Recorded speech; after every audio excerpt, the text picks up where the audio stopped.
मंत्रिमंडल की बैठक में हरियाणा पंचायती राज अध्यादेश 2022 लाकर हरियाणा पंचायती राज अधिनियम 1994 में संशोधन किया गया। हमने बैकवर्ड क्लास कमीशन का गठन किया। कमीशन ने हर इकाई की जाति के अनुसार सैंपल सर्वे कराया है। आरक्षण किसी भी हालत में 50% से अधिक न हो, इसका भी ध्यान रखा गया है। मंत्रिमंडल द्वारा की गई मंजूरी के अनुसार प्रत्येक ग्राम पंचायत में पंच के पदों को पिछड़ा वर्ग के लिए कुल सीटों के उसी अनुपात में आरक्षित किया जाएगा जो ग्राम सभा क्षेत्र की कुल आबादी में पिछड़ा वर्ग की आबादी के आधे प्रतिशत के रूप में होगी। यदि पिछड़े वर्ग की आबादी सभा क्षेत्र की कुल आबादी का 2% या अधिक है तो प्रत्येक ग्राम पंचायत में पिछड़े वर्ग से संबंधित कम से कम एक पंच होगा। ऐसे वार्डों में अनुसूचित जाति के लिए आरक्षित वार्डों को छोड़कर पिछड़ा वर्ग के लिए ड्रॉ के माध्यम से अलॉट किया जाएगा। प्रत्येक चुनाव में रोटेशन के आधार पर वार्ड आरक्षित किया जाएगा। इसी प्रकार एक ब्लॉक में सरपंच के पदों की कुल संख्या का 8% पिछड़ा वर्ग के लिए आरक्षित किया जाएगा। पिछड़ा वर्ग के लिए आरक्षण के लिए प्रस्तावित ग्राम पंचायतों की संख्या के उच्चतम 3 गुना में से ड्रॉ द्वारा आवंटित किया जाएगा। मित्रों, आज लगातार दूसरे दिन हमने कैबिनेट मीटिंग की है और जैसे कल की कैबिनेट मीटिंग का नोट आपको भिजवाया था, जानकारी आपको दी गई थी, वो विषय थोड़ा सा अर्जेंसी का था, इसलिए ये 2 दिन लगातार हमने बैठक की है। जो पंचायत चुनाव हम चाहते हैं जल्दी से जल्दी चुनाव हों, इसके लिए सुप्रीम कोर्ट ने पीछे एक निर्णय दिया था कि बैकवर्ड क्लास ए का जो रिजर्वेशन है उसमें कुछ बातें मध्य प्रदेश के चुनाव को लेकर के उन्होंने इंगित की थी कि ये काम होने चाहिए। ट्रिपल टेस्ट नाम से वो एक सारा सिस्टम बनाया था कि भाई इसमें जिस भी वर्ग को हमने रिजर्वेशन देनी है उसका डाटा जो है वो किसी कमीशन के द्वारा ऑथेंटिकेट होना चाहिए, उसके द्वारा एक प्रकार से बताया जाना चाहिए कि इतना डाटा इतनी उसकी परसेंटेज करके हम रिजर्वेशन दे सकते हैं। तो ट्रिपल टेस्ट में पहला यही था कि कमीशन का गठन करना। हमने बैकवर्ड क्लास कमीशन ये गठित किया और उसके बाद उन्होंने वो सारी हर इकाई के हिसाब से, यानी पंचायत का चुनाव के लिए पंचायत को इकाई माना, जिला परिषद के लिए पूरे जिले को माना, ब्लॉक समिति के लिए पूरी ब्लॉक को माना। तो हर एक इकाई की जो कास्ट वाइज जो पॉपुलेशन है, जैसे हम BCA को देना चाहते हैं तो BCA की पॉपुलेशन कितनी है, उन्होंने उस हमारे पास डाटा अपना था ही पहले, लेकिन उसको ऑथेंटिकेट करने के लिए उन्होंने सैंपल सर्वे कराया, जगह जगह जाके बैठकें ली और बाद में उन्होंने उसको अप्रूव किया कि हाँ ये डाटा ठीक है। और तीसरा जो ट्रिपल टेस्ट है कि किसी भी हालत में रिजर्वेशन जो है 50% से ऊपर नहीं जानी चाहिए। अभी तक केवल SC की रिजर्वेशन होती थी, अब उसमें BCA की जुड़ गई, तो दोनों को मिला करके 50% से ऊपर नहीं हो।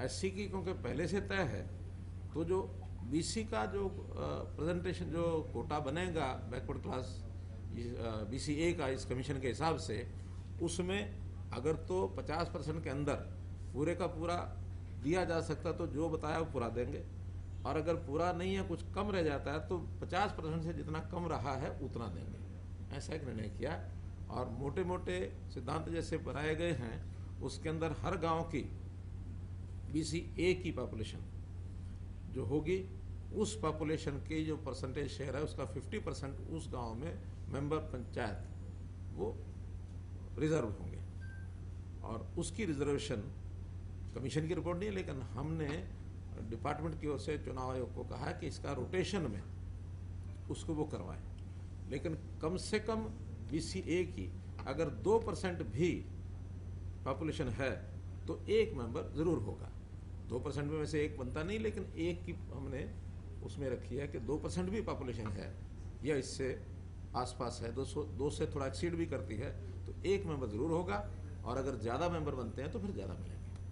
ऐसे ही पंचायत समिति के सदस्य, हाँ पहले सरपंच उस ब्लॉक में जितने सरपंच हैं उनमें से 8% और ये BCA वर्ग के होंगे।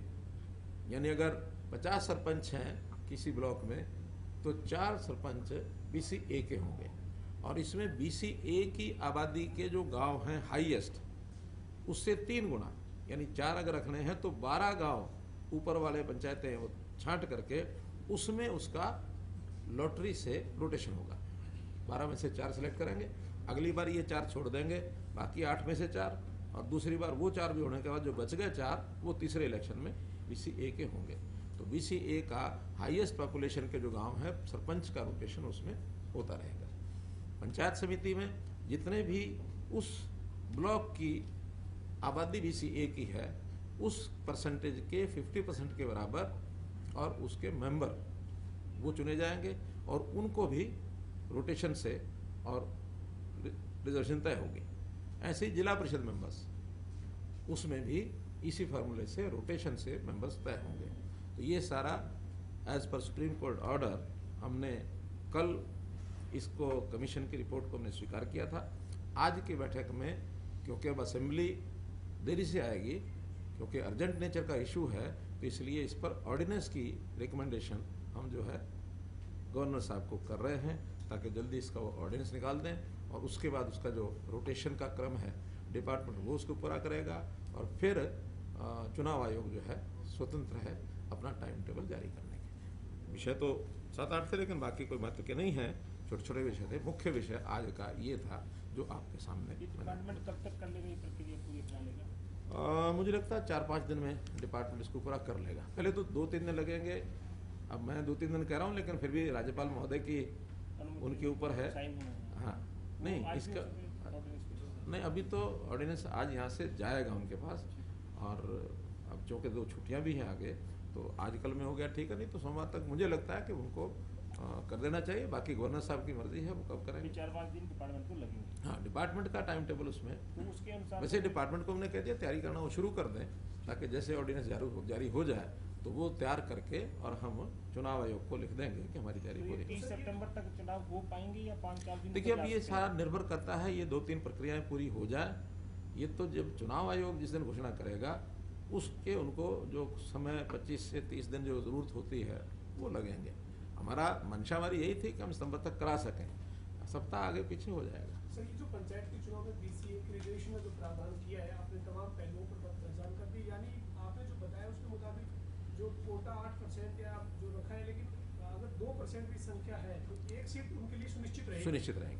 हाँ। क्योंकि ये परसेंटेज अलग अलग है BCA की, किसी गांव में 2 होगी, 5 होगी, 10 होगी, 15 होगी, 20 होगी, ज़्यादा भी हो सकती है। और सबसे ज़्यादा कौन सी जो जाती हैं BCA में जिसको फायदा? BCA में 71 जातियाँ हैं, BCB में 8 जातियाँ हैं।